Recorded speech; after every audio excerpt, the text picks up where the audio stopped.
بسم اللہ الرحمن الرحیم۔ صحیح بخاری حدیث نمبر 3۔ السلام علیکم۔ نبی کریم صلی اللہ علیہ وآلہ وسلم پر وحی کا ابتدائی دور۔ نبی کریم صلی اللہ علیہ وآلہ وسلم پر وحی کا ابتدائی دور اچھے سچے پاکیزہ خوابوں سے شروع ہوا۔ آپ صلی اللہ علیہ وآلہ وسلم خواب میں جو کچھ دیکھتے وہ صبح کی روشنی کی طرح صحیح اور سچا ثابت ہوتا۔ پھر من جانب قدرت آپ صلی اللہ علیہ وآلہ وسلم تنہائی پسند ہو گئے اور آپ صلی اللہ علیہ وآلہ وسلم نے غار حرا میں خلوت نشینی اختیار فرمائی اور کئی دن اور رات وہاں مسلسل عبادت اور یاد الہی اور ذکر و فکر میں مشغول رہتے۔ جب تک گھر آنے کو دل نہ چاہتا توشہ ہمراہ لیے ہوئے وہاں رہتے۔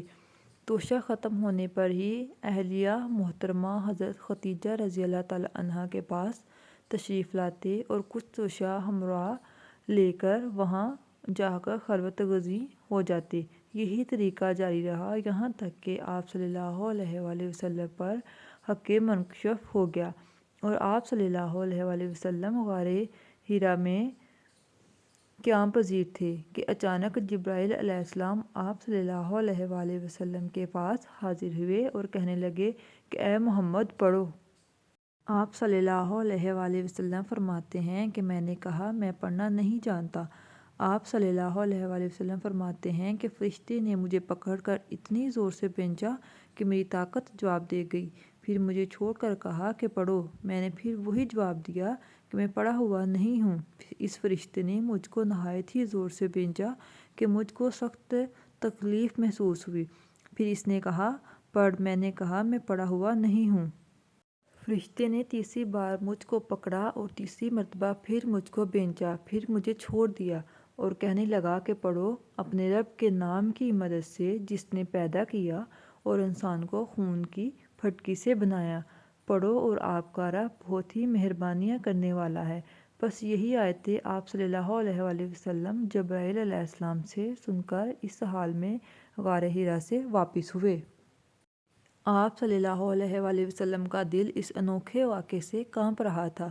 آپ صلی اللہ علیہ وآلہ وسلم خدیجہ کے ہاں تشریف لائے اور فرمایا کہ مجھے کمبل اڑا دو، مجھے کمبل اڑا دو۔ لوگوں نے آپ صلی اللہ علیہ وآلہ وسلم کو کمبل اڑا دیا۔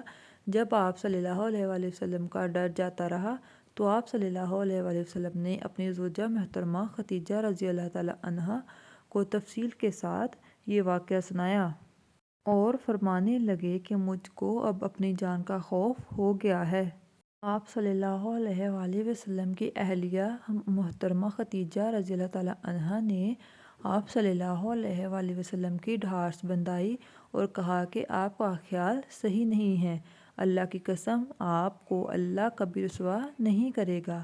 آپ تو اخلاق فاضلہ کے مالک ہیں، آپ تو کنبہ پرور ہیں، بے کسوں کا بوجھ اپنے سر پر رکھ لیتے ہیں، مفلسوں کے لیے آپ کماتے ہیں، مہمان نوازی میں آپ بے مثال ہیں اور مشکل وقت میں آپ امر حق کا ساتھ دیتے ہیں۔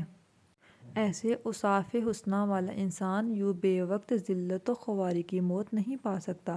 پھر مزید تسلی کے لیے خدیجہ رضی اللہ تعالیٰ عنہا آپ صلی اللہ علیہ وآلہ وسلم کو ورقہ بن نوفل کے پاس لے گئیں جو ان کے چچا زاد بھائی تھے اور زمانہ جاہلیت میں نصرانی مذہب اختیار کر چکے تھے اور عبرانی زبان کے کاتب تھے، چنانچہ انجیل کو بھی حسب منشائے خداوندی عبرانی زبان میں لکھا کرتے تھے۔ انجیل سریانی زبان میں نازل ہوئی تھی، پھر اس کا ترجمہ عبرانی زبان میں ہوا۔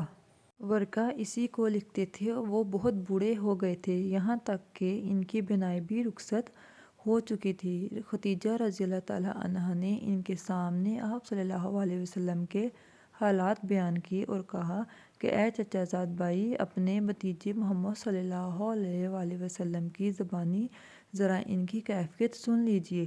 وہ بولے کہ بھتیجے، آپ نے جو کچھ دیکھا ہے اس کی تفصیل مجھے سناؤ۔ چنانچہ آپ صلی اللہ علیہ وآلہ وسلم نے از اول تا آخر اپنا پورا واقعہ سنایا، جسے سن کر ورقہ بے اختیار ہو کر بول اٹھے کہ یہ تو وہی ناموس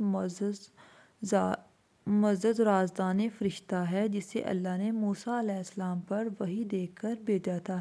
کاش میں آپ کے اس عہد نبوت کے شروع ہونے پر جوان عمر ہوتا، کاش میں اس وقت تک زندہ رہتا جب کہ آپ کی قوم آپ کو اس شہر سے نکال دے گی۔